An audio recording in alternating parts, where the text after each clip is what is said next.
حیات انسان ہے، قرآن ہمارا رہبر ہے۔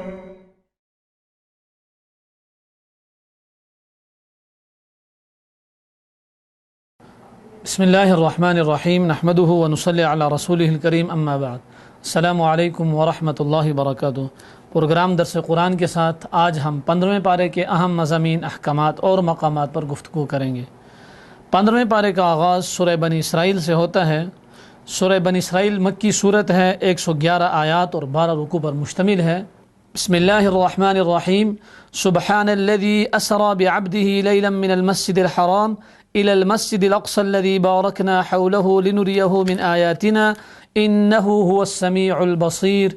پاک ہے وہ ذات اسری بعبدہ لیلاً، جو راتوں رات لے گئی اپنے بندے کو، من المسجد الحرامی، مسجد حرام سے، إلى المسجد الأقصى، مسجد اقصی تک، الذي باركنا حوله، جس کے آس پاس ہم نے برکت رکھی ہے، لنريه من آیاتنا، اس لیے کہ ہم اسے اپنی قدرت کے بعض نمونے دکھائیں۔ واقع معراج، جس کو واقع اسراء کہتے ہیں، اس کی طرف اشارہ ہے۔ ہجرت سے کچھ عرصہ پہلے، جیسا کہ مفسرین کی رائے کا اختلاف ہے، 1 سال پہلے، 2 سال پہلے، بہرحال ہجرت سے پہلے نبی اکرم صلی اللہ علیہ وسلم کو رات کے ایک حصے میں بیت اللہ سے اٹھا کر بیت المقدس لے جایا گیا، اور اہل سنت والجماعت کے نزدیک نبی اکرم صلی اللہ علیہ وسلم کا یہ سفر، جو بیت اللہ سے مسجد حرام سے بیت المقدس تک اور بیت المقدس سے آسمانی دنیا تک تھا، یہ جسد عنصری یعنی دنیاوی جسم کے ساتھ تھا۔ بعض لوگوں کی رائے ہے کہ یہ خواب کے اندر سفر ہوا تھا، جو کہ جمہور کی رائے سے سراسر مخالف رائے ہے، اس لیے کہ خواب کے اندر تو انسان بہت کچھ دیکھ لیتا ہے، اور یہ کسی انسان کی عظمت کی دلیل نہیں ہوتی۔ عام انسان بھی خواب کے اندر حج کر لیتا ہے، اور ہزاروں نہیں لاکھوں میل کا سفر کر لیتا ہے، جنت جہنم کا دورہ کر کے آ جاتا ہے۔ یہ جو مشرکین نے مخالفت کی تھی، مشرکین مکہ نے، کہ ایسے کیسے ہو سکتا ہے کہ بیت اللہ سے بیت المقدس تک کا سفر 40 دن کا ہے، اس وقت کی مسافت کے اعتبار سے جو اونٹوں اور گھوڑوں پر سفر کیے جاتے تھے، تو یہ کیسے ہو سکتا ہے کہ رات کے ایک حصے میں ایک شخص بیت اللہ سے چلے اور بیت المقدس تک جائے، اور پھر بیت المقدس سے آسمان پر، اور پھر 7 آسمانوں کو چیرتا ہوا اوپر کو چلا جائے، اور پھر وہاں رب ذوالجلال کے احکامات لے کر واپس دنیا میں آئے۔ یہ رات کے ایک حصے میں کیسے ہو سکتا ہے؟ تو مشرکین کا اعتراض، اور اللہ کی طرف سے نبی اکرم صلی اللہ علیہ وسلم کے اعزاز کے طور پر جو بات کی گئی ہے، اس کا یقینی مطلب یہ ہے کہ یہ جو سفر ہوا ہے، یہ حضور صلی اللہ علیہ وسلم کا اپنے دنیاوی جسم کے ساتھ اور حالت بیداری میں ہوا ہے۔ اللہ تعالیٰ فرماتے ہیں، پاک ہے وہ ذات جو اپنے بندے کو راتوں رات مسجد حرام یعنی مکہ مکرمہ سے مسجد اقصی بیت المقدس تک لے گئی، اور وہ بیت المقدس فرمایا الذی بارکنا حولہ، جس کے آس پاس ہم نے برکتیں رکھی ہیں۔ یہ اشارہ ہے ان قدرتی نہروں اور پھلوں کی کثرت کی طرف، اور انبیاء علیہ الصلاۃ والسلام کے مدفن اور مسکن ہونے کے اعتبار سے الذی بارکنا حولہ لنریہ من آیاتنا، اور یہ کہ ہم اپنے محبوب یعنی محمد صلی اللہ علیہ وسلم کو اپنی نشانیاں دکھائیں۔ یہ سفر عجائبات قدرت اور آیات کبریٰ سے بھرپور تھا، اور حدیث اور تفسیر کی کتابوں میں اس کی تفصیل موجود ہے، اور ظاہری بات ہے اگر دیگر عجائب کو چھوڑ کر صرف اسی چیز کو دیکھا جائے کہ 40 دن کا یہ سفر چند ساعات کے اندر کیا گیا، اور راتوں رات اس کو مکمل کیا گیا۔ نبی اکرم صلی اللہ علیہ وسلم وہاں تشریف لے گئے، انبیاء علیہ الصلاۃ والسلام کو نماز پڑھائی، با جماعت نماز کی ادائیگی ہوئی، وہاں سے آسمانوں کا سفر شروع ہوا، حضور صلی اللہ علیہ وسلم نے یہ بھی تفصیل کے ساتھ بتایا کہ پہلے آسمان پر کس نبی سے ملاقات ہوئی، دوسرے پر کس سے، تیسرے پر کس سے، چوتھے پر کس نبی سے ملاقات ہوئی، پانچویں پر کس نبی سے ملاقات ہوئی اور اس کا کیا پیغام تھا، چھٹے پر کس سے ہوئی اور ان سے کیا گفتگو ہوئی، ساتویں آسمان پر کس نبی سے بات ہوئی، ان کی شکل و صورت کیا تھی، اور میری اور ان کے درمیان جو گفتگو ہوئی وہ کیا گفتگو تھی۔ یہ ساری باتیں نبی اکرم صلی اللہ علیہ وسلم نے ذکر کی۔ پھر دوسرے دن آ کے کفار نے امتحان لیا، مشرکین مکہ جو اس سفر کو جاتے رہتے تھے وہ پوچھنا شروع ہو گئے کہ بیت المقدس کس طرف ہے، مسجد اقصیٰ کی شکل کیا ہے، صورت کیا ہے، کھڑکیاں کتنی ہیں، دروازے کتنے ہیں۔ اللہ کے حبیب صلی اللہ علیہ وسلم نے ایک ایک بات تفصیل کے ساتھ بتائی، جو اس بات کی دلیل ہے کہ یقینی سفر تھا، حقیقی سفر تھا۔ مسلمان اس کا عقیدہ رکھتے ہیں، یہ قرآن کا حصہ ہے اور قرآن کا جز ہے۔ اللہ رب العزت اس کی تصریح فرما رہے ہیں۔ پھر فرمایا وَآتَيْنَا مُوسَى الْكِتَابَ وَجَعَلْنَاهُ هُدًى لِبَنِي إِسْرَائِيلَ أَلَّا تَتَّخِذُوا مِن دُونِي وَكِيلًا، ہم نے موسیٰ کو کتاب دی اور اسے بنی اسرائیل کے لیے ہدایت بنا دیا کہ تم میرے سوا کسی اور کو اپنا کارساز نہ بنانا۔ تمام انبیاء علیہ الصلوۃ والسلام کو یہ بتایا گیا، سکھلایا گیا اور اللہ کی طرف سے یہ احکامات دیے گئے کہ لوگوں کو پہلی دعوت یہ دو کہ شرک نہیں کرنا، توحید کا راستہ اختیار کرنا ہے، رب بھی اللہ کو ماننا ہے، معبود و مسجود بھی اللہ کو سمجھنا ہے، حاجت روا، مشکل کشا، عزتوں اور ذلتوں کا مالک صرف اللہ کو سمجھنا ہے۔ اللہ کے علاوہ کسی سے کچھ نہیں ہوتا، کوئی کچھ بھی نہیں کر سکتا۔ جو کچھ ہو رہا ہے اللہ کے حکم سے ہو رہا ہے، جو کچھ ہوا وہ بھی اللہ کے امر سے ہوا، آئندہ بھی جو کچھ ہوگا وہ بھی اللہ رب العزت کے حکم سے ہوگا۔ پھر فرمایا وَقَضَيْنَا إِلَى بَنِي إِسْرَائِيلَ فِي الْكِتَابِ لَتُفْسِدُنَّ فِي الْأَرْضِ مَرَّتَيْنِ، ہم نے بنی اسرائیل کے لیے ان کی کتاب میں یہ واضح فیصلہ لکھ دیا تھا کہ تم زمین میں 2 مرتبہ فساد کرو گے اور زیادتیاں کرو گے اور اس کا تمہیں خمیازہ بھی بھگتنا پڑے گا۔ چونکہ ان کی تاریخ زیادتیوں سے بھری پڑی ہے، انبیاء علیہ الصلوۃ والسلام کو تنگ کرنا، ان کی عزتوں پر ہاتھ ڈالنے کی کوشش کرنا، حتیٰ کہ بہت سارے انبیاء علیہ الصلوۃ والسلام کو شہید کر دیا۔ جیسا کہ پہلی مرتبہ حضرت شعیب علیہ الصلوۃ والسلام کو شہید کیا، تو یہاں ان 2 ذلت آمیز واقعات کا بیان ہے جو بنی اسرائیل کا مقدر بنے۔ تو شعیب علیہ الصلوۃ والسلام کو شہید کیا تو اللہ رب العزت نے ان کو عذاب کیا دیا۔ اس پہلے واقعے کی طرف اشارہ کرتے ہوئے فرمایا فَإِذَا جَاءَ وَعْدُ أُولَاهُمَا بَعَثْنَا عَلَيْكُمْ عِبَادًا لَنَا أُولِي بَأْسٍ شَدِيدٍ فَجَاسُوا خِلَالَ الدِّيَارِ، ان دونوں وعدوں میں سے پہلے کے آتے ہی ہم نے تمہارے مقابلے میں اپنے ایسے بندے بھیج دیے جو بڑے ہی لڑاکے تھے۔ اس سے مراد بابل کا فرما رواں بخت نصر تھا جس نے تہس نہس کر کے ان کو رکھ دیا۔ پھر دوبارہ ان احسنتم احسنتم لانفسکم وان اسأتم فلہا، اگر تم نیکی کرو گے تو اپنا فائدہ ہے اور اگر برائی کا ارتکاب کرو گے تو اپنا نقصان ہے۔ فَإِذَا جَاءَ وَعْدُ الْآخِرَةِ لِيَسُوءُوا وُجُوهَكُمْ، پھر جب دوسرے وعدے کا وقت آیا تو ہم نے دوسرے بندوں کو بھیج دیا تاکہ وہ تمہارے چہرے بگاڑ دیں، اور پھر کیا کریں وَلِيَدْخُلُوا الْمَسْجِدَ كَمَا دَخَلُوهُ أَوَّلَ مَرَّةٍ، اور وہ مسجد میں داخل ہو جائیں اور گھس جائیں جیسا کہ وہ پہلی مرتبہ داخل ہوئے۔ وَلِيُتَبِّرُوا مَا عَلَوْا تَتْبِيرًا، اور جس چیز پر وہ قابو پائیں اس کو جڑ سے اکھیڑ کے رکھ دیں۔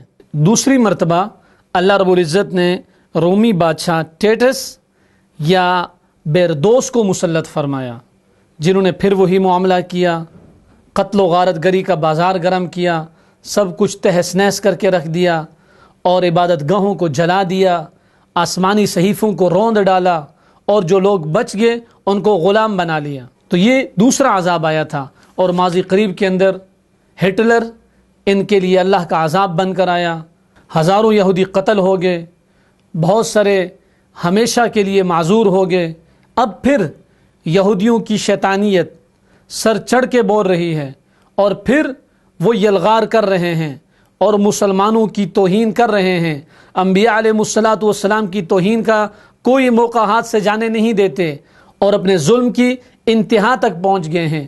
اب اللہ رب العزت اپنے کس بندے کو منتخب کرتے ہیں اس کا انتظار ہے۔ فرمایا ان ھذا القرآن یہدی للتی ہی اقوم، یقیناً یہ قرآن وہ راستہ دکھاتا ہے جو بالکل سیدھا ہے.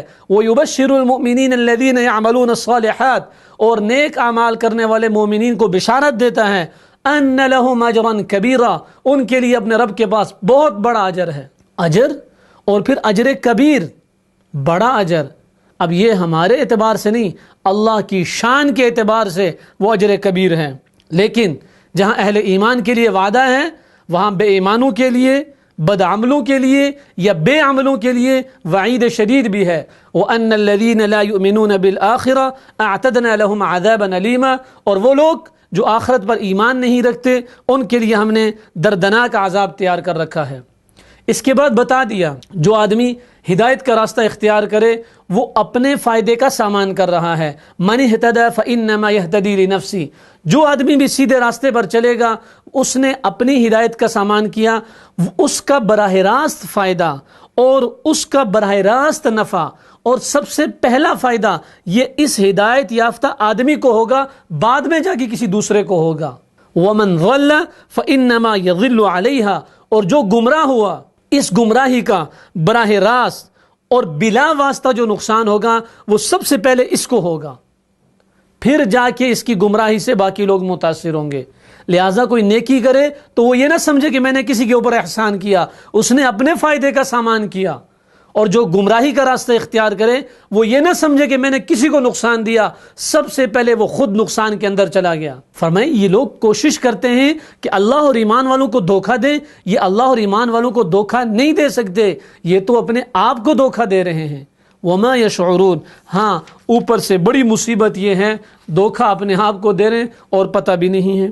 فرمایا وَإِذَا أَرَدْنَا أَن نُهْلِكَ قَرْيَةً أَمَرْنَا مُتْرَفِيهَا فَفَسَقُوا فِيهَا فَحَقَّ عَلَيْهَا الْقَوْلُ فَدَمَّرْنَاهَا تَدْمِيرًا جب بھی ہم کسی بستی کو ہلاک کرنے لگتے ہیں ہوتا یوں ہے کہ وہاں کے خوشحال لوگ اللہ کی نافرمانی کرنا شروع کر دیتے ہیں اور حد سے تجاوز کر جاتے ہیں، جس کی وجہ سے وہ اللہ کے عذاب کے مستحق بن جاتے ہیں. اصل میں جو صاحب مال لوگ ہوتے ہیں، ظاہری وجاہت والے لوگ ہوتے ہیں، چودھری اور وڈیرے لوگ ہوتے ہیں، جب وہ کسی کام کے اندر مشغول ہو جاتے ہیں تو دوسرے لوگ یا چھوٹی اقوام خود ہی ان کی پیروی میں پیچھے چل پڑتے ہیں. تو عموماً دین کو جھٹلانے کے اعتبار سے بھی محلدار، عہدیدار اور بڑے سرمایے والے پہلا قدم بڑھاتے ہیں، اور دین کو مٹانے میں بھی جیسا کہ یہاں ہے کہ جب کسی بستی کی ہلاکت کا فیصلہ ہوتا ہے تو وہاں جو بڑے بڑے سمجھدار، مالدار اور ظاہری عزت اور وجاہت والے وہ غلط قدم اٹھاتے ہیں. ان کے غلط قدم اٹھانے سے بقیہ لوگ بھی غلط راستے پر چل پڑتے ہیں. پھر اللہ کا حکم ثابت ہو جاتا ہے. جب اللہ کا حکم ثابت ہو جاتا ہے فَدَمَّرْنَاهَا تَدْمِيرًا تو ہم پھر ایسی بستی کو تباہ و برباد کر دیتے ہیں. ظاہری بات ہے بڑے لوگ نافرمانیاں کرتے ہیں تو پھر چھوٹے بھی کھلے عام نافرمانیوں میں لگ جاتے ہیں. لیکن جو بندہ محنت کرتا ہے، اخلاص کے ساتھ آگے بڑھتا ہے، اس کے لیے یقینی کامیابی ہے. وَمَنْ أَرَادَ الْآخِرَةَ اور جس کا ارادہ آخرت کا ہو، وَسَعَى لَهَا سَعْيَهَا اور اس کے لیے صحیح محنت بھی کر رہا ہو، اعمال کے مطابق زندگی بھی گزار رہا ہو، عز اور انکساری بھی ہو، اخلاق و کردار کا مالک ہو، وَهُوَ مُؤْمِنٌ اور ایمان بھی اللہ پر کامل ہو، فَأُولَئِكَ كَانَ سَعْيُهُمْ مَشْكُورًا ان کی اس کوشش کی قدردانی کی جائے گی. جو لوگ بھی آخرت کی نیت رکھ کے اپنے اعمال کو، اپنی زندگی کو ترتیب دیتے ہیں، اپنا پیسہ وہاں خرچ کرتے ہیں جہاں اللہ راضی ہوتا ہے، اپنی جوانی، اپنی صلاحیت، اپنی صحت ان کاموں میں لگاتے ہیں جن سے اللہ راضی ہوتا ہے اور ایمان کی دولت سے مالا مال ہوتے ہیں، فرمایا ایسے لوگوں کی کوششیں، ایسے لوگوں کی کاوشیں اللہ ان کی قدر کرتا ہے اور اللہ ان کو بھرپور اجر دے گا، اللہ ان کو کامیاب کرے گا. لیکن اللہ کے لیے کرنے والے ہوں. اس کے بعد زندگی گزارنے کے 13 اسلامی بنیادی اصول بتائے. ان میں سے کچھ تو اوامر ہیں لیکن زیادہ نواہی ہیں. اوامر کا مطلب یہ ہوتا ہے کچھ چیزوں کے کرنے کا حکم دیا اور کچھ چیزوں سے روک دیا. فرمایا وَقَضَىٰ رَبُّكَ أَلَّا تَعْبُدُوا إِلَّا إِيَّاهُ وَبِالْوَالِدَيْنِ إِحْسَانًا اور تیرے رب نے فیصلہ کیا ہے کہ تم عبادت نہ کرو مگر اللہ کی.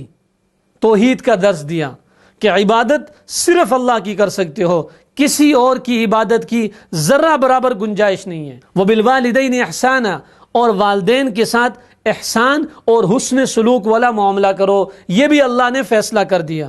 اہل علم نے بڑی پیاری بات لکھی ہے کہ اللہ رب العزت نے توحید کا سبق پڑھانے کے بعد، اپنی عبادت کا حکم دینے کے بعد فوراً والدین کے ساتھ حسن سلوک کا حکم دیا۔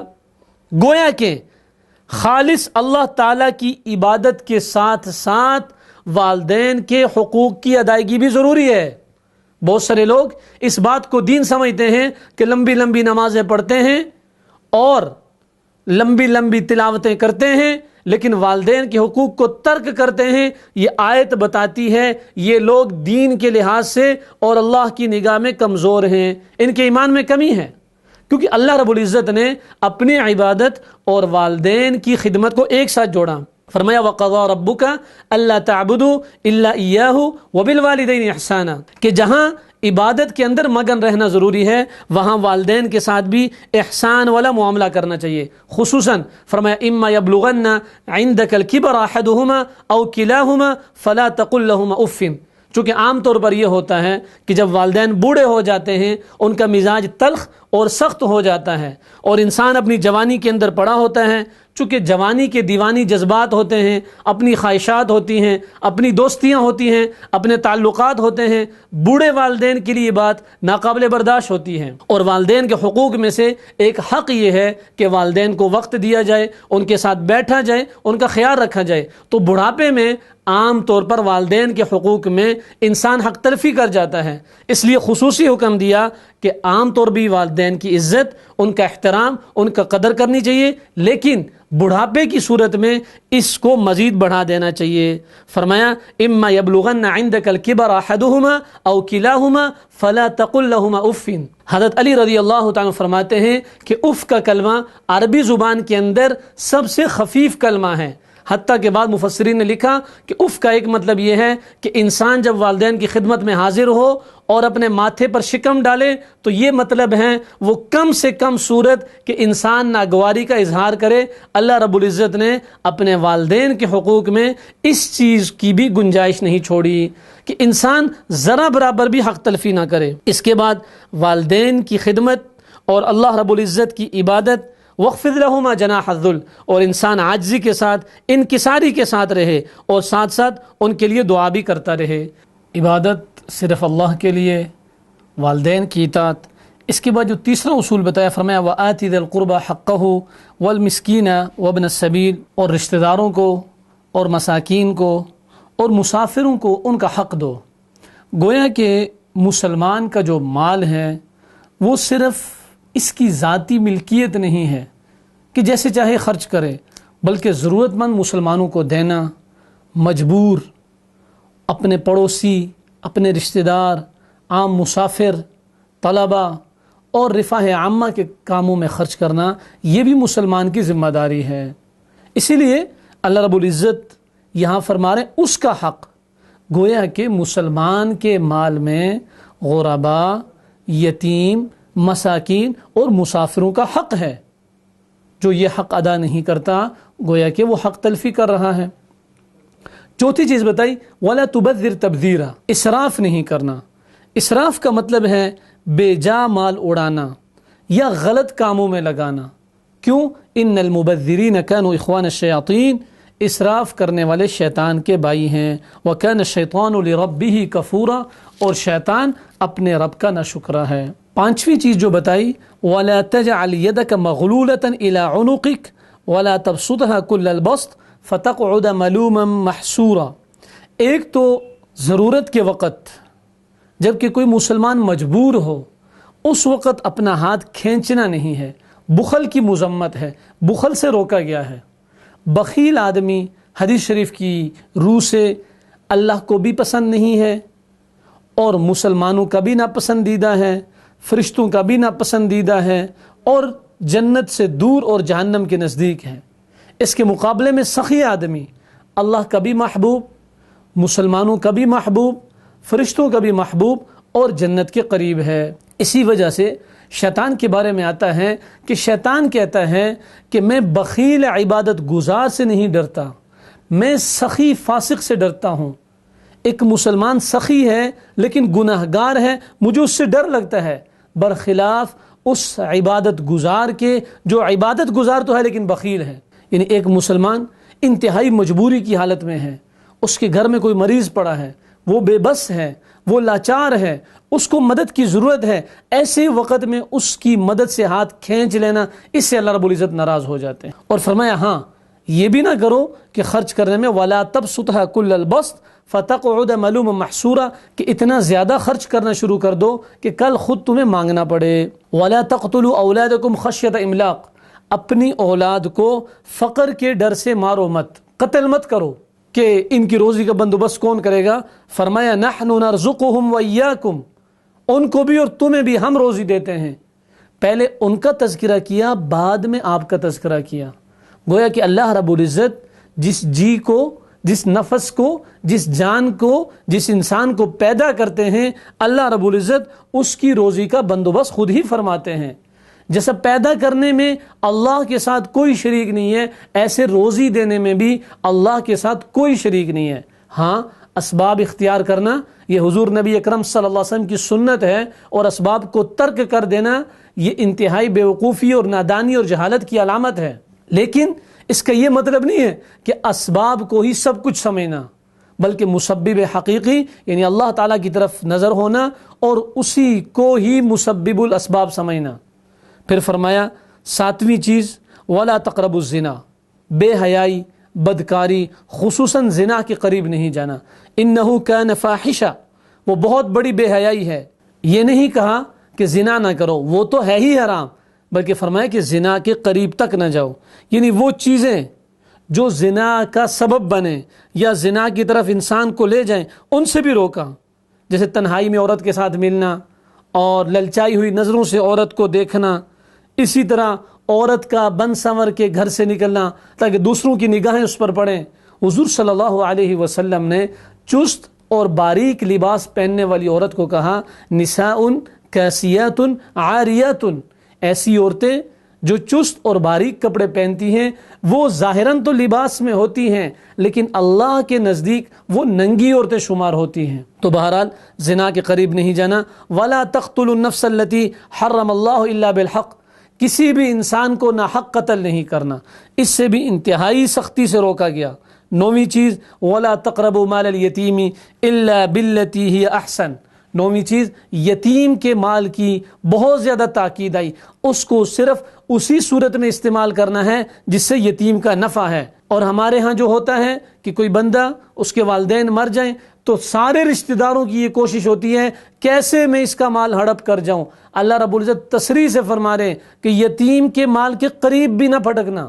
وَأَوْفُوا بِالْعَهْدِ، 10ویں چیز کہ وعدے کو پورا کیا کرو۔ ان العہد کان مسئولا، وعدے کے بارے میں کل تم سے سوال جواب ہوگا کہ جو وعدے کرتے تھے وہ پورا کیا کرتے تھے یا نہیں۔ 11ویں چیز وَأَوْفُوا الْكَيْلَ إِذَا كِلْتُمْ وَزِنُوا بِالْقِسْطَاسِ الْمُسْتَقِيمِ، کہ جب ناپنے لگو تو بھرپور پیمانے سے ناپو اور سیدھی ترازو سے تولا کرو، ناپ تول میں کمی نہیں کرنی۔ خصوصاً تاجروں کو یہ ترتیب بتائی جا رہی ہے اور یہ حکم خاص طور پر تاجروں کی طرف متوجہ ہے۔ قرآن کا صریح حکم ہے کہ ناپ تول میں کمی نہیں ہونی چاہیے۔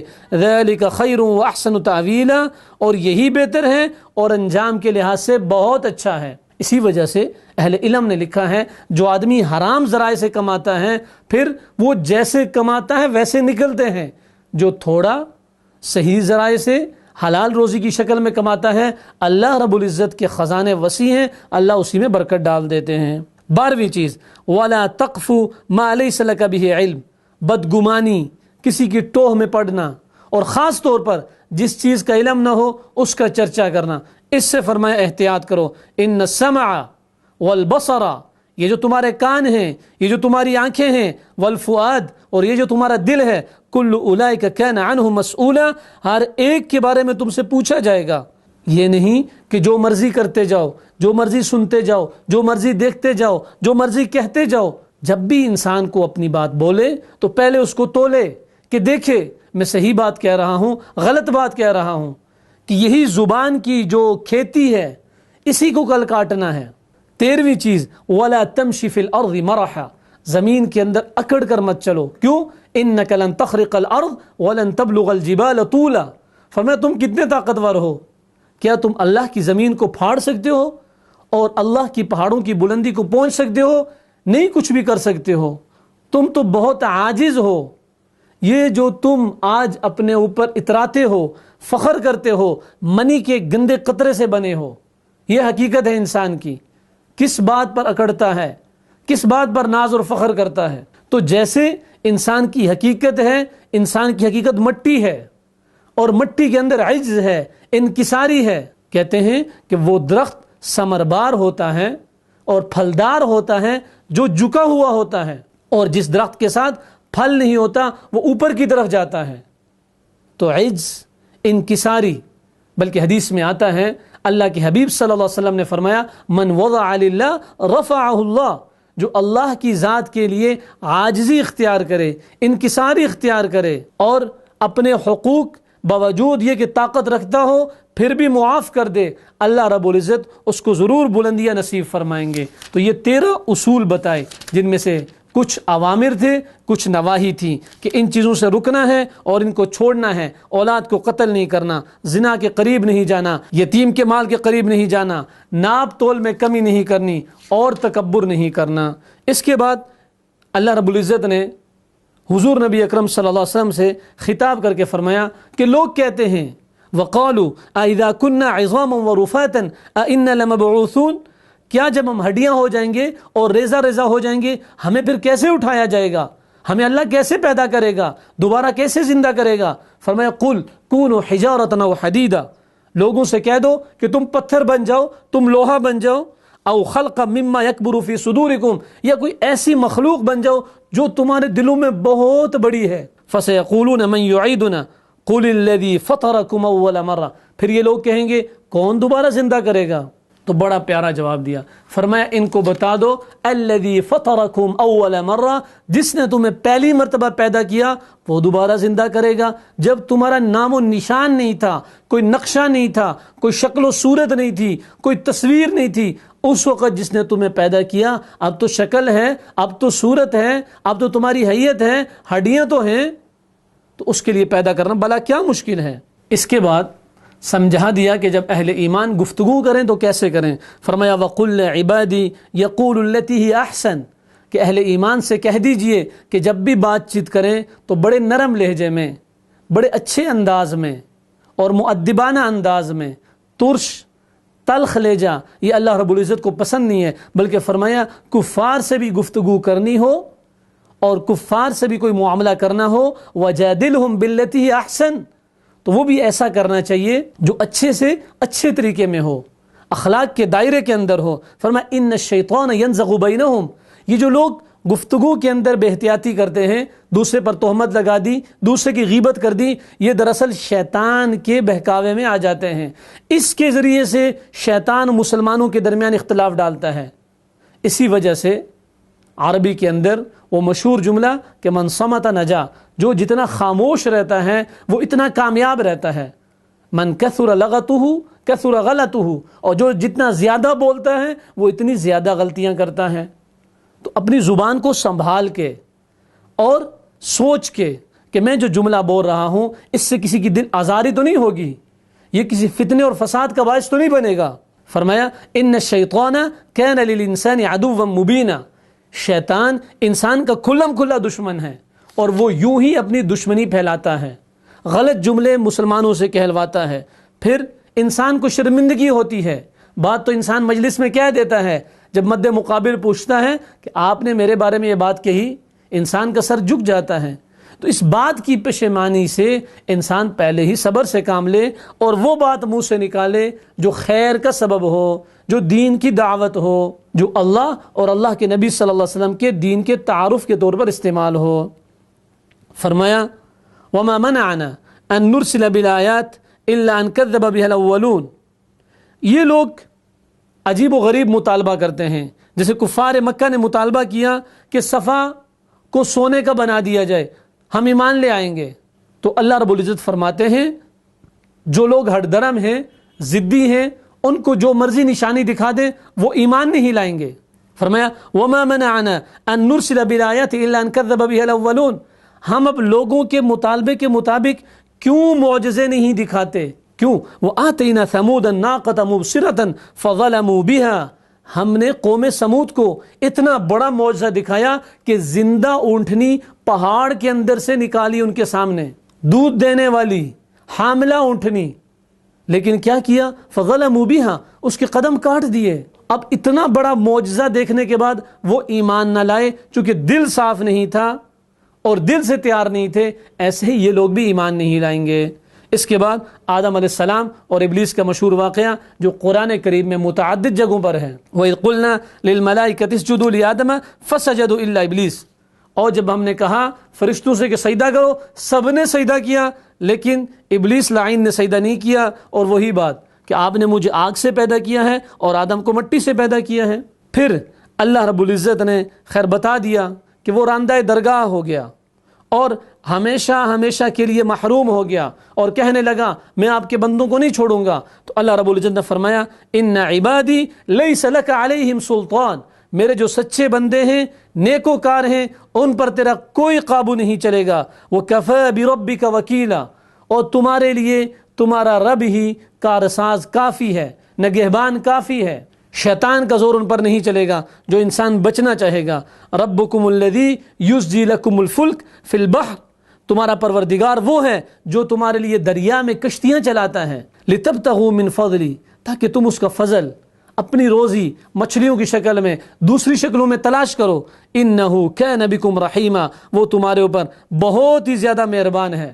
اور ایک عام اصول بتایا، انسان کی جبلت اور فطرت بتائی، پہلے بھی یہ بات بہت جگہوں پر گزری۔ وَإِذَا مَسَّكُمُ الضُّرُّ فِي الْبَحْرِ ضَلَّ مَن تَدْعُونَ إِلَّا إِيَّاهُ، مشرکین سے خطاب ہے، جن لوگوں کی نگاہ فوج کی طرف، پولیس کی طرف اور بڑوں کی طرف اور قوم کی طرف اور قبیلے کی طرف اور معبودان باطلہ کی طرف اور فلاں پیر صاحب کی طرف جاتی ہے۔ فرمایا جب کبھی تم سمندر کے اندر ہوتے ہو اور سمندر کی طوفانی موجیں تمہارے جہاز کو گھیر لیتی ہیں اور تمہیں موت سامنے نظر آتی ہے، ظَلَّ مَن تَدْعُونَ إِلَّا إِيَّاهُ، جن لوگوں کو تم عام حالات کے اندر پکارتے ہو وہ سب تم سے گم ہو جاتے ہیں۔ پھر کیا ہوتا ہے؟ صرف اللہ ہی اللہ یاد رہتا ہے اور اللہ کو پکارتے ہو، اے اللہ ہماری جان بچا لے، اے اللہ ہماری حفاظت کر۔ فَلَمَّا نَجَّاكُمْ إِلَى الْبَرِّ أَعْرَضْتُمْ، اور جب وہ رب تمہیں اس تیز و تند موج سے جان چھڑوا کر کنارے پر لے آتا ہے، پھر اعراض کرتے ہو، پھر احکامات توڑ دیتے ہو۔ وَكَانَ الْإِنسَانُ كَفُورًا، اور بتایا انسان ہے ہی بڑا ناشکرا، جیلوں کے اندر بند، ہسپتالوں کے اندر پڑے ہوئے اور سمندر کے بھنور میں پھنسے ہوئے اور بہت ساری صورتیں، اس وقت کہتے ہیں اللہ بچا لے، ہم تیری عبادت کریں گے، تیرے ہو کر رہیں گے۔ فرمایا جو ہی اللہ نجات دیتا ہے فوراً اللہ کو بھول جاتے ہیں۔ کیوں؟ کہ انسان کا مزاج ہے ناشکرا ہے۔ فرمایا افامنتم ان یخسف بکم جانب البر، تو کیا تم اس سے بے خوف ہو گئے ہو کہ تمہیں خشکی کی طرف لے جا کر زمین میں دھنسا دے؟ فرمایا تم سمندر کی تیز و تند موجوں سے تو بچ گئے ہو، لیکن تم جو ظلم کرتے ہو، جو زیادتی کرتے ہو، جو چوریاں کرتے ہو، جو زنا کرتے ہو، جو قتل ناحق کرتے ہو، تم کیسے مطمئن ہو کر بیٹھے ہوئے ہو کہ سمندر میں تمہیں ڈوب سکتا تھا، یہاں کچھ بھی نہیں ہو سکتا؟ فرمایا ان یخسف بکم جانب البر، اللہ تو اس پر قادر ہے کہ زمین کو پھاڑ دے اور سارے کے سارے زمین میں دنس جاؤ، کیوں اللہ کی نافرمانی کرتے ہو؟ اور ایسا ہوا، بہت ساری جگہوں پر زلزلے آتے ہیں، صفحہ ہستی سے بستی مٹ جاتی ہے۔ فرمایا اللہ قادر ہے، اس کی نافرمانی مت کرو۔ او یرسل علیکم حاصبا، یا وہ تمہارے اوپر پتھروں والی تیز و تند طوفانی آندھی بھیج دے، ثم لا تجدوا لکم وکیلا، پھر تمہیں کوئی نگہبان ملے ہی نہ۔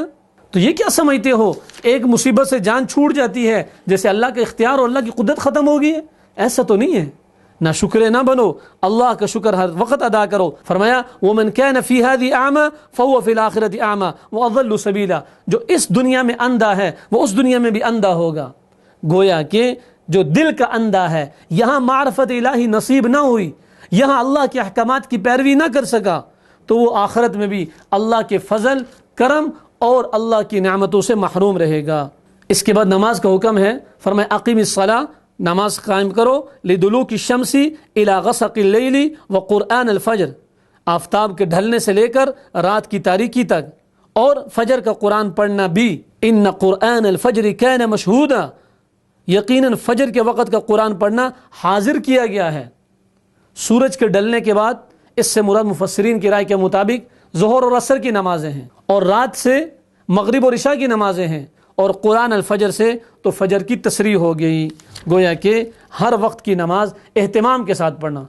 فرمایا وَنُنَزِّلُ مِنَ الْقُرْآنِ مَا هُوَ شِفَاءٌ وَرَحْمَةٌ لِّلْمُؤْمِنِينَ، ہم نے قرآن کو نازل کیا جو نہ صرف ظاہری بلکہ باطنی شفا کا بھی ذریعہ ہے، اور ایمان والوں کے لیے رحمت ہے۔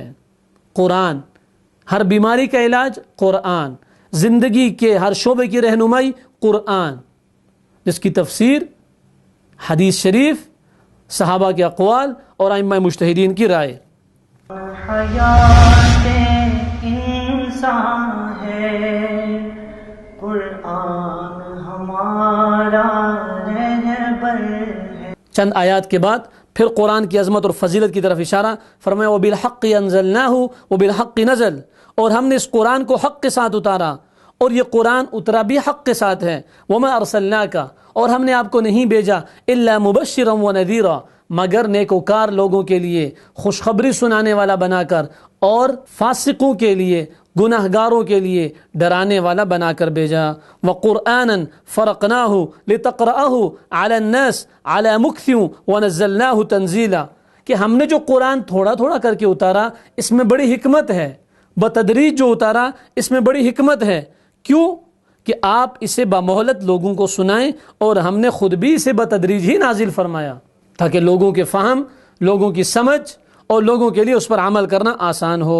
فرمایا قُلِ ادْعُوا اللَّهَ أَوِ ادْعُوا الرَّحْمَنَ، چاہے تم اللہ کر کے پکارو چاہے رحمان کر کے پکارو، أَيَّمَّا تَدْعُوا، جس نام سے بھی پکارو، فَلَهُ الْأَسْمَاءُ الْحُسْنَى، اس کے بہت اچھے اچھے پیارے نام ہیں۔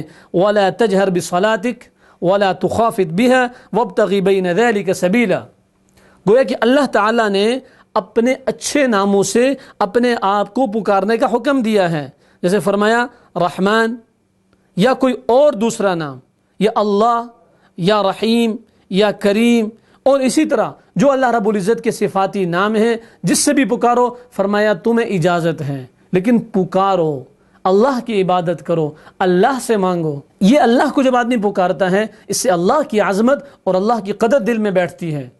اور عجیب بات یہ ہے، عام مخلوق اور لوگوں کا مزاج یہ ہے، ان سے چیز مانگی جائے وہ ناراض ہوتے ہیں، اور اللہ رب العزت کی عادت اور اللہ تعالیٰ کی سنت یہ ہے کہ اللہ سے نہ مانگا جائے تو اللہ کی ذات ناراض ہوتی ہے اور مانگنے والوں سے خوش ہوتی ہے۔ فرمایا وَلَا تَجْهَرْ بِصَلَاتِكَ، نہ تو اپنی آواز کو بہت زیادہ بلند کرو، وَلَا تُخَافِتْ بِهَا، اور نہ ہی بالکل اس کو پوشیدہ رکھو، وَابْتَغِ بَيْنَ ذَلِكَ سَبِيلًا، اس کے درمیانی راستہ تلاش کرو۔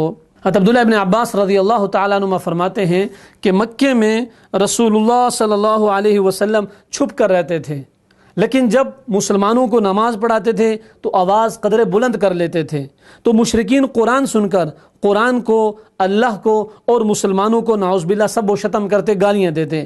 تو اللہ تعالیٰ نے فرمایا کہ اپنی آواز کو اتنا اونچا نہ کرو کہ مشرکین سن کر قرآن کو برا بھلا کہیں، اور نہ اتنی پست کرو کہ بالکل آواز ہی نہ آئے، بس جو تمہارے ساتھیوں تک پہنچ سکے اور صحابہ کرام رضی اللہ عنہم اجمعین سن لیں، بس اتنی آواز کافی ہے۔ اسی طرح ایک دوسرا واقعہ خود نبی اکرم صلی اللہ علیہ وسلم کے ساتھ جو پیش آیا کہ آپ صلی اللہ علیہ وسلم ایک رات گزر رہے تھے، حضرت ابو بکر صدیق رضی اللہ تعالیٰ عنہ کی طرف دیکھا تو وہ انتہائی پست آواز سے نماز پڑھ رہے تھے۔ پھر حضرت عمر فاروق رضی اللہ تعالیٰ عنہ کو بھی دیکھنے کا اتفاق ہوا، وہ بہت اونچی آواز سے نماز پڑھ رہے تھے، جیسا کہ دیگر روایات کے اندر آتا ہے کہ حضرت ابو بکر صدیق رضی اللہ تعالیٰ عنہ آہستہ آواز سے قرآن کریم پڑھ رہے تھے، اور حضرت عمر فاروق رضی اللہ تعالیٰ عنہ اونچی آواز سے اور بہت اونچی آواز سے قرآن کریم پڑھ رہے تھے۔ بہرحال نبی اکرم صلی اللہ علیہ وسلم نے حضرت ابو بکر صدیق رضی اللہ تعالیٰ عنہ سے پوچھا کہ آپ قرآن کریم یا نماز اتنی آہستہ کیوں پڑھتے ہیں؟ تو انہوں نے فرمایا میں جس سے مناجات کرتا ہوں، یعنی میں جس رب کو سنانا چاہتا ہوں، یعنی اللہ تعالیٰ، وہ تو آہستہ آواز میں بھی سن لیتا ہے۔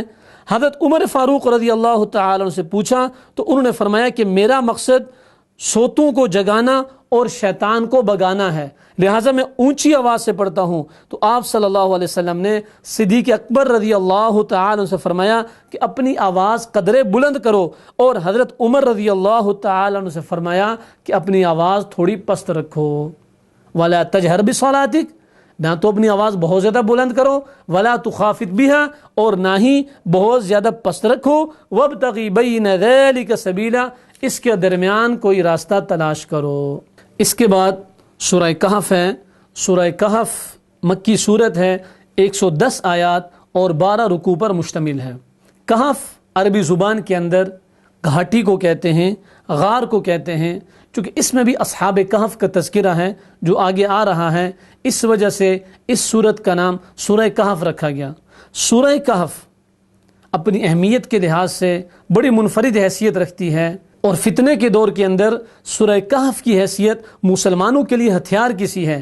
اسی وجہ سے روایات کے اندر آتا ہے کہ جو اس کی شروع کی 10 آیات اور آخری 10 آیات پڑھتا ہے، تلاوت کرتا ہے، یاد کرتا ہے، اللہ رب العزت اس کو دجال کے فتنے سے محفوظ رکھیں گے۔ حضرت مولانا ابو الحسن علی ندوی رحمۃ اللہ علیہ، جنہوں نے اس سورت کی تفسیر میں ایک مستقل کتاب لکھی ہے، وہ فرماتے ہیں کہ میں اگر اس سورت کو کوئی موضوع دوں گا تو وہ موضوع ہے مارکہ ایمان و مادیت، ایمان اور مادیت کی جنگ۔ اس سورت کا موضوع حضرت مولانا ابو الحسن علی ندوی رحمۃ اللہ علیہ کے اعتبار سے ہے۔ اور اس کے علاوہ جو اس کی فضیلت آئی ہے، جو شخص جمعے والے دن جمعے سے پہلے اس کو پڑھ لیتا ہے، 2 جمعوں کے درمیان کو نور سے منور کر دیا جائے گا۔ اس کی ابتدائی آیات بسم اللہ الرحمن الرحیم، الحمد للہ الذی انزل علی عبدہ الکتاب ولم یجعل لہ عوجا، تمام تعریفات اس اللہ کے لیے ہیں جس نے اپنے بندے پر کتاب یعنی قرآن کو اتارا، ولم یجعل لہ عوجا، اور اس میں کسی قسم کی کوئی کجی نہیں رکھی۔ نبی اکرم صلی اللہ علیہ وسلم سے خطاب ہے کہ آپ لوگوں کے ایمان کی جو خواہش دل میں رکھتے ہیں اس میں بعض اوقات بہت پریشان ہو جاتے ہیں، بہت تڑپتے ہیں۔ فَلَعَلَّكَ بَاخِعٌ نَفْسَكَ عَلَىٰ آثَارِهِمْ إِن لَّمْ يُؤْمِنُوا بِهَذَا الْحَدِيثِ أَسَفًا، پس اگر یہ لوگ اس بات پر ایمان نہ لائیں تو کیا آپ ان کے پیچھے اسی رنج میں اپنی جان ہلاک کر ڈالیں گے؟ اس سے روکا ہے، فرمایا اگر یہ ایمان نہ لائیں تو ایمان یہ دولت ہے جو ملتی ہے اللہ کی توفیق سے اور انسان کی محنت سے، تو اللہ جسے ہدایت دینا چاہے اللہ اس کو دے گا، اور جس کے مقدر میں ہدایت نہیں ہے اس کو ہدایت نہیں ملے گی۔ آپ اپنے آپ کو اتنا پریشان نہ کریں جتنا کہ آپ نے اپنے آپ کو پریشان کیا ہوا ہے، اور ایسا لگتا ہے کہ آپ اپنے آپ کو اسی پریشانی میں مار ڈالیں گے۔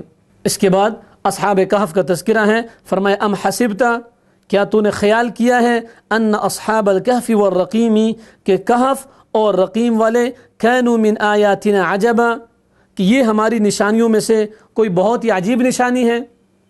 اصحاب کہف کا تذکرہ ہے، اس کے بارے میں مفسرین نے لکھا ہے کہ دقیانوس نامی ایک بادشاہ تھا جو لوگوں کو بت پرستی کی دعوت دیتا تھا اور شرک پر مجبور کر دیتا تھا، اور ہر کسی کو شرک کے اوپر لا کے کھڑا کر دیتا تھا، اور جو شخص بھی اس کی بات کو ماننے سے انکار کر دیتا تھا وہ اس کو قتل کر دیتا تھا۔ تو کچھ نوجوان ایسے تھے جن کا تذکرہ آگے آ رہا ہے، اللہ رب العزت نے ان کو ایمان کی دولت سے مالا مال فرمایا۔ اذ اول فتیۃ الی الکہف، کہ ان چند نوجوانوں نے جب غار میں پناہ لی، فقالوا، تو دعا کی، ربنا آتنا من لدنک رحمہ، کہ اے ہمارے پروردگار ہمیں اپنے پاس سے رحمت عطا فرما، وہیئ لنا من امرنا رشدا، اور ہمارے کام میں ہمارے لیے آسانی والا معاملہ کر۔ پھر کیا ہوا؟ فرمایا فضربنا علی آذانہم فی الکہف سنین عددا، تو ہم نے انہیں سلا دیا اور ہم نے ان کے کانوں پر گنتی کے کئی سال تک اس غار میں پردے ڈالے رکھے۔ اب ان کے کانوں پر پردہ پڑا ہوا ہے، باہر کی کوئی آواز آ نہیں رہی، اللہ رب العزت نے ان کو سلا دیا۔ بہرحال اس قصے کو پھر تھوڑی تفصیل سے بیان کیا، فرمایا نحن نقص علیک نبأہم بالحق، ہم تجھے ان کا واقعہ صحیح صحیح سنا رہے ہیں، انہم فتیۃ آمنوا بربہم وزدناہم ہدی، فرمایا یہ چند نوجوان تھے جو اپنے رب پر ایمان لائے اور ہم نے ان کی ہدایت میں ترقی دی تھی۔ وربطنا علی قلوبہم اذ قاموا، اور ہم نے ان کے دلوں کو مضبوط کر دیا جب وہ کھڑے ہوئے. فقالوا انہوں نے کہا ربنا رب السماوات والارض ہمارا رب وہ ہے جو زمینوں اور آسمانوں کا رب ہے. لن ندعو من دونه الہا اے بادشاہ وقت ہم اس کے علاوہ کسی اور کو نہیں پکاریں گے, ہم صرف اسی کو معبود برحق سمجھتے ہیں. لقد قلنا اذا شططا اور اگر ہم نے ایسا کیا تو ہم نہایت غلط بات کرنے والے ہوں گے. گویا کہ اپنی توحید اور اپنی عبدیت کو بادشاہ وقت کے سامنے کھول کے بیان کر دیا. ان کے ایمانی جذبات اور توحید کے جو زمزمے تھے اور جو ترانے تھے وہ آہستہ آہستہ مشہور ہوتے گئے, یہاں تک کہ بادشاہ وقت تک بات پہنچی. اس نے بلایا, انہوں نے اپنی وحدانیت اور توحید والے جذبات کا کھلم کھلا اقرار کر دیا. کہا ہم کوئی شرک نہیں کریں گے. دقیانوس سے کہا کسی قسم کی شرک نہیں کریں گے, ہم اس رب کی عبادت کرتے ہیں جس نے زمینوں اور آسمانوں کو ترتیب دیا, اور اگر ہم اس کو چھوڑیں گے تو گویا کہ ہم بہت بڑا ظلم اور زیادتی کرنے والے ہوں گے. اللہ رب العزت فرماتے ہیں یہ جو ایمانی جذبات لے کر اٹھے ہم نے ان کے دلوں کو مضبوط کیا, اپنے گھروں کو چھوڑا, اپنے والدین کو چھوڑا, اپنے رشتہ داروں کو چھوڑا, عیش و عشرت کو چھوڑا, دور جا کے پہاڑوں میں پناہ لی تو انسان کا دل کمزور ہو جاتا ہے. اللہ رب العزت فرماتے ہیں جو ایمان کی طاقت لے کر اور اسلام کا جھنڈا لے کر اٹھتا ہے اللہ کی مدد شامل حال ہوتی ہے. ہماری مدد شامل حال تھی, ہم نے ان کی حفاظت فرمائی اور ان کے دلوں کو مضبوط کر کے رکھ دیا. اور وہ آپس میں کیا کہتے تھے, وَإِذِ اعْتَزَلْتُمُوهُمْ وَمَا يَعْبُدُونَ إِلَّا اللَّهَ فَأْوُوا إِلَى الْكَهْفِ يَنشُرْ لَكُمْ رَبُّكُمْ مِنْ رَحْمَتِهِ وَيُهَيِّئْ لَكُمْ مِنْ أَمْرِكُمْ مِرْفَقًا. وہ آپس میں کیا کہتے تھے کہ جب تم ان سے اور اللہ کے سوا ان کے اور معبودوں سے کنارہ کش ہوگے تو اب تم کسی غار میں جا بیٹھو. ایک دوسرے سے کہہ رہے ہیں کہ چلو کسی غار میں چلتے ہیں. گویا کہ اب آپس میں مشورہ ہو رہا ہے اور پھر ایسا ہی ہوا. وہ غار کے اندر چلے گئے. جب چلے گئے تو جیسے کہ آگے آ رہا ہے اللہ رب العزت نے ان پر نیند کو طاری کر دیا, اور جب نیند کو طاری کیا تو وہ 309 سال تک سوئے رہے. اب جب وہ بیدار ہوئے واپس اٹھے تو سکے وہی ہیں, باقی چیزیں وہی ہیں. تو ایک بندے کو شہر بھیجا کہ بھئی تو ہمارے لیے کھانا لے آ. وہ جب کھانا لینے گیا دکاندار کو سکہ دیا تو وہ تو حیران و پریشان ہو گیا کہ آثار قدیمہ کی نشانی کہاں سے آ گئی. تو اس نے کہا بھئی کل ہی تو میں یہاں سے گیا تھا. اس کو کیا پتا کہ صدیاں گزر چکی ہیں اور وہ مشرکانہ عقائد اور وہ مشرک بادشاہ دنیا سے جا چکے ہیں. اب توحید کی گونج ہے اور توحید کے زمزمے ہیں. تو بہرحال اس دکاندار نے دوسرے نے تیسرے کو کرتے کرتے بادشاہ وقت تک خبر پہنچی اور بادشاہ وقت کو پتہ چل گیا. اس نے ان سے ملاقات کی. روایات کے اندر آتا ہے وہ وہاں گیا, ان سے ملا اور پھر وہیں وہ لوگ انتقال کر گئے اور ان کی موت آ گئی. اس کے بعد فرمایا وَتَحْسَبُهُمْ أَيْقَاظًا وَهُمْ رُقُودٌ, آپ ان کو بیدار خیال کریں گے لیکن وہ حقیقت میں سوئے ہوئے تھے. اور اللہ رب العزت کی شان دیکھیں, اللہ کی قدرت کاملہ دیکھیں. فرمایا اصحاب کہف 309 سال غار میں رہے. اللہ تعالیٰ فرماتے ہیں وَنُقَلِّبُهُمْ ذَاتَ الْيَمِينِ وَذَاتَ الشِّمَالِ, ہم خود انہیں کروٹیں تبدیل کرواتے تھے دائیں اور بائیں. اور ان کا جو کتا تھا وہ غار کے دہانے پر بیٹھا ہوا تھا. فرمایا لَوِ اطَّلَعْتَ عَلَيْهِمْ لَوَلَّيْتَ مِنْهُمْ فِرَارًا وَلَمُلِئْتَ مِنْهُمْ رُعْبًا, کہ اگر آپ انہیں جھانک کر دیکھنا چاہتے تو ضرور الٹے پاؤں بھاگ کھڑے ہوتے اور ان کے رعب سے آپ پر دہشت چھا جاتی. یہ اللہ تعالیٰ کی طرف سے ان کے لیے خاص انتظام تھا کہ ان تک کوئی پہنچ نہیں سکتا تھا. وَكَذَلِكَ بَعَثْنَاهُمْ لِيَتَسَاءَلُوا بَيْنَهُمْ, اسی طرح ہم نے ان کو اٹھایا تاکہ ایک دوسرے سے پوچھیں.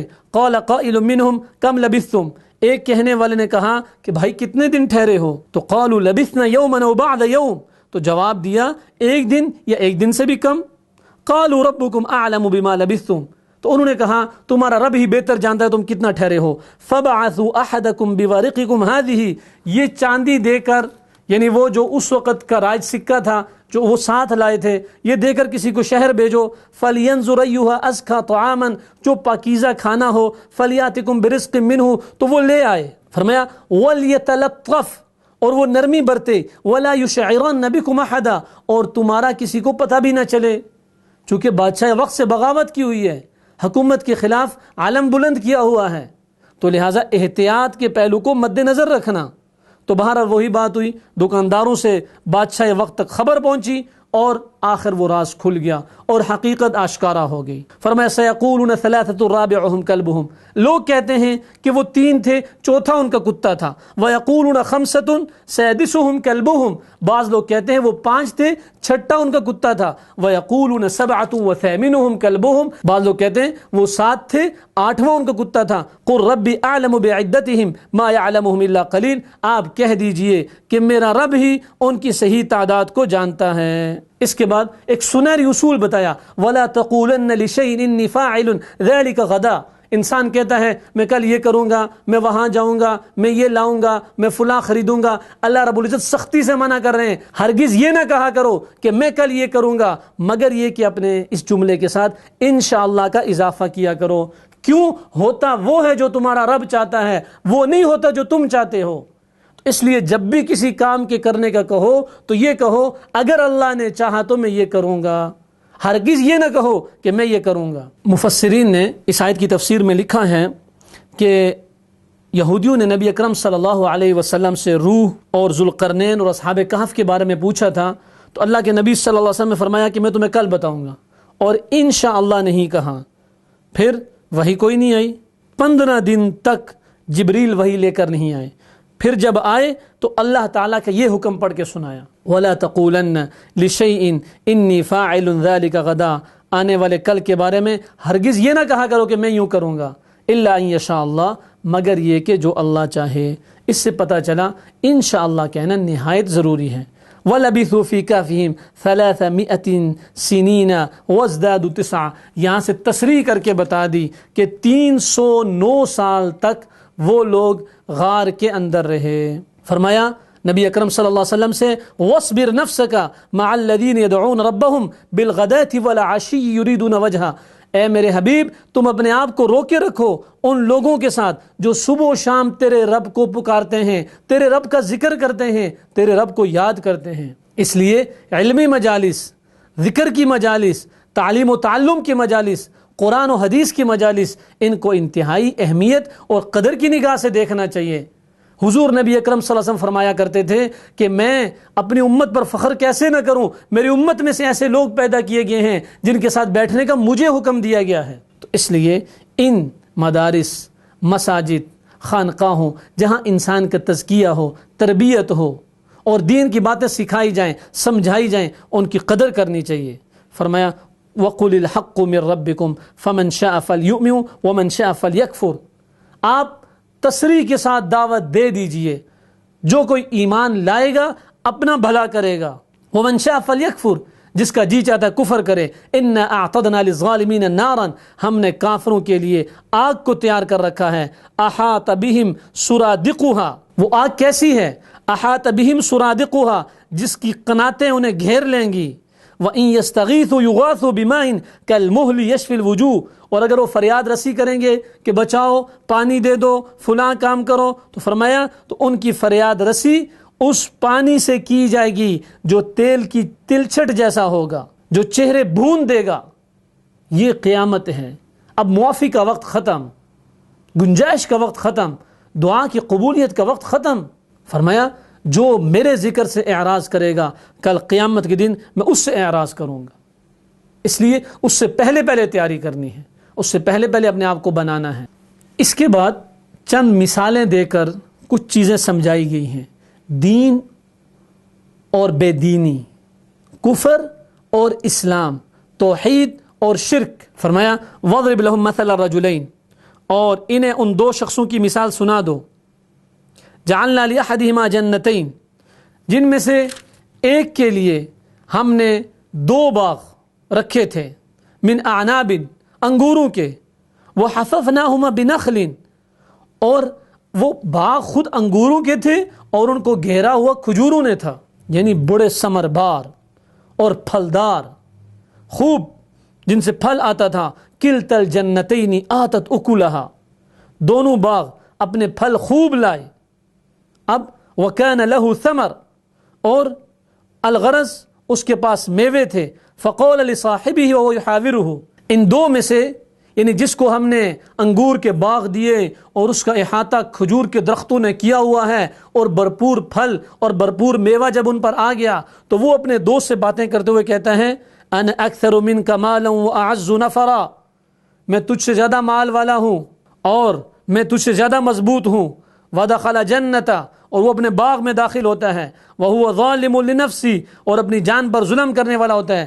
قال ما اظن ان تبید هذه ابدا، میرا خیال ہے کہ یہ تو ہمیشہ میرے پاس رہیں گے. وما اظن الساعة قائمة، اور میں یہ قیامت کے ڈنگوسلے وغیرہ نہیں مانتا، قیامت آئے گی. کہاں سے قیامت آئے گی؟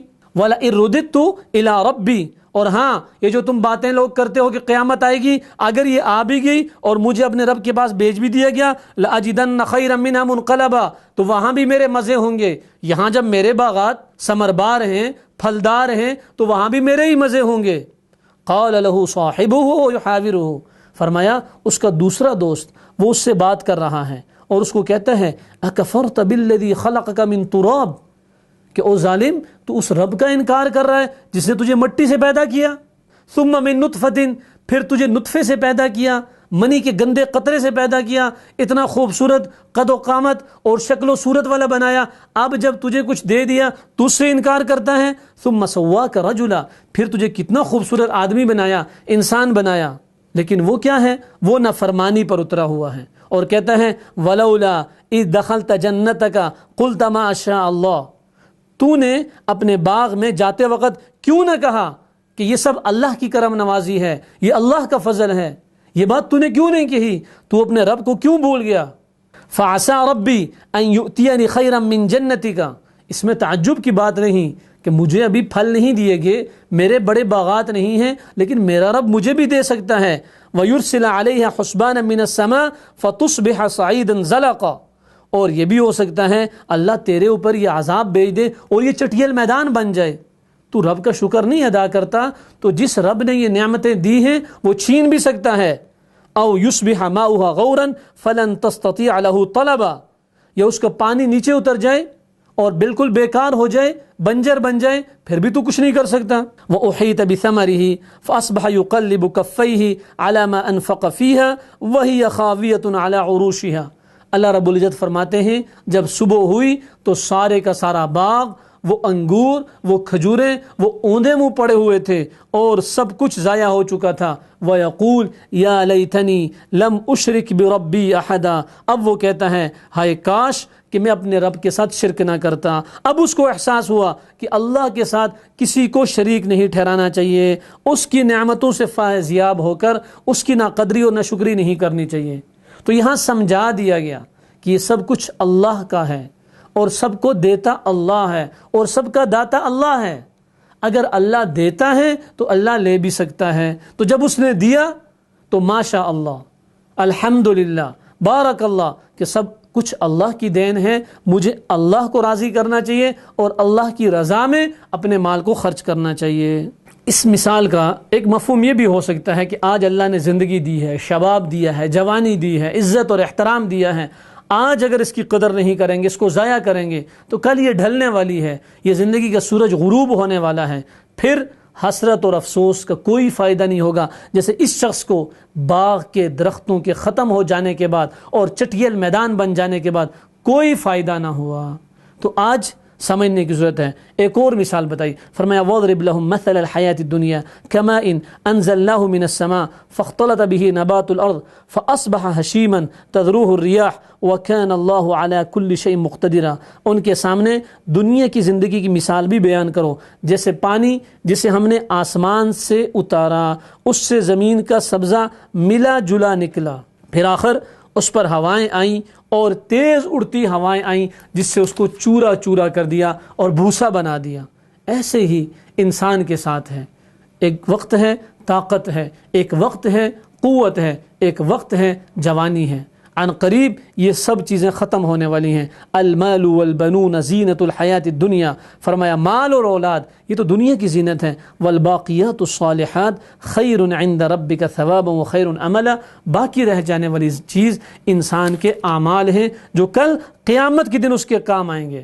فرمایا ومن اظلم ممن ذکر بآیات ربہ فاعرض عنها ونسی ما قدمت یدا، اس سے بڑا ظالم کون ہے جس کو اللہ کی آیات کے ذریعے سے نصیحت کی جائے وہ اس سے اعراض کرے اور یہ بھول جائے کہ کل اس نے حساب کتاب دینا ہے، اللہ کے سامنے کھڑے ہونا ہے۔ فرمایا انسان سے گناہ سرزد ہوتے ہیں انسان ہونے کے ناطے سے، لیکن انسان کی فضیلت اور شرف یہ ہے اپنے رب سے معافی مانگے۔ وَرَبُّكَ الْغَفُورُ ذُو الرَّحْمَةِ، فرمایا تیرا رب بہت زیادہ بخشنے والا بہت زیادہ رحم کرنے والا ہے۔ اس کے بعد موسیٰ علیہ السلام اور حضرت خضر کا واقعہ ہے۔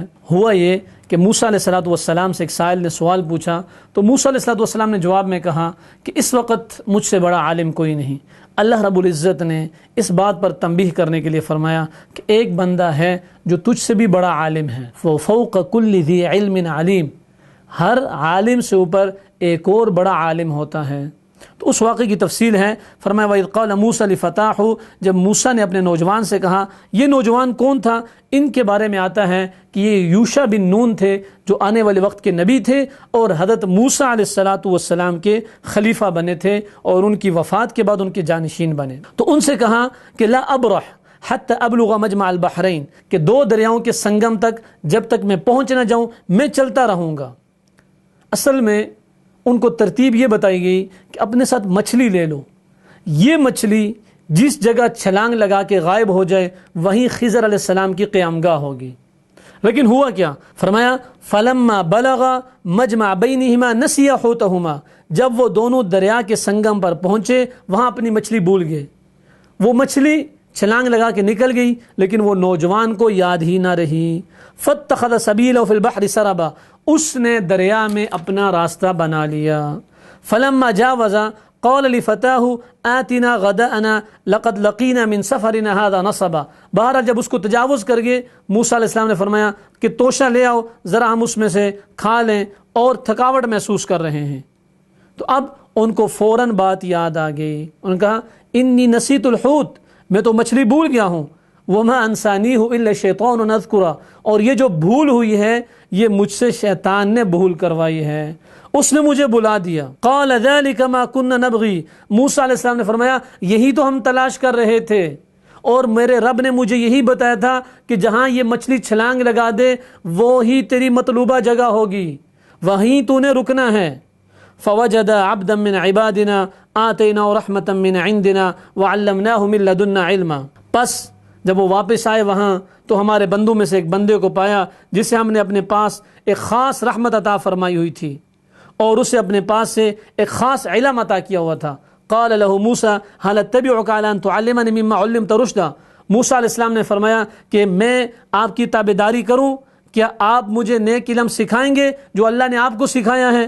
قال انك لن تستطيع معي صبرا، حضرت خضر نے فرمایا تم میرے ساتھ نہیں چل سکتے ہو، صبر نہیں کر سکتے ہو۔ فرمایا وكيف تصبر على ما لم تحط به خبرا، اور تم کیسے صبر کرو گے جبکہ تمہیں معلوم ہی نہیں ہے کہ میں کیا کر رہا ہوں؟ تو لا علمی اور غیر شعوری طور پر تم سوالات کرو گے لیکن تمہیں اس کا علم ہی نہیں ہوگا، حقیقت حال معلوم ہی نہیں ہوگی۔ موسیٰ علیہ السلام نے فرمایا ستجدنی انشاءاللہ صابرا، تم مجھے صبر کرنے والا پاؤ گے، ولا اعصی لک امرا، اور میں آپ کی نافرمانی نہیں کروں گا۔ فإن اتبعتنی، اگر تم میری پیروی کرتا ہے، فلا تسألنی عن شیء، تو تو نے میرے سے پوچھنا نہیں ہے، حتی احدث لک منہ ذکرا، یہاں تک کہ اس کی نسبت میں خود تجھے بیان کروں۔ اس کے بعد حضرت خضر علیہ السلام نے کیا کیا اور موسیٰ علیہ السلام نے کیا پوچھا، یہ انشاءاللہ کل کے درس میں۔ تب تک کے لیے اجازت دیجیے۔ اللہ رب العزت کمی کوتاہی کو معاف کر کے صحیح پر عمل کرنے کی توفیق نصیب فرمائے۔ حیات انسان ہے قرآن ہمارا رہبر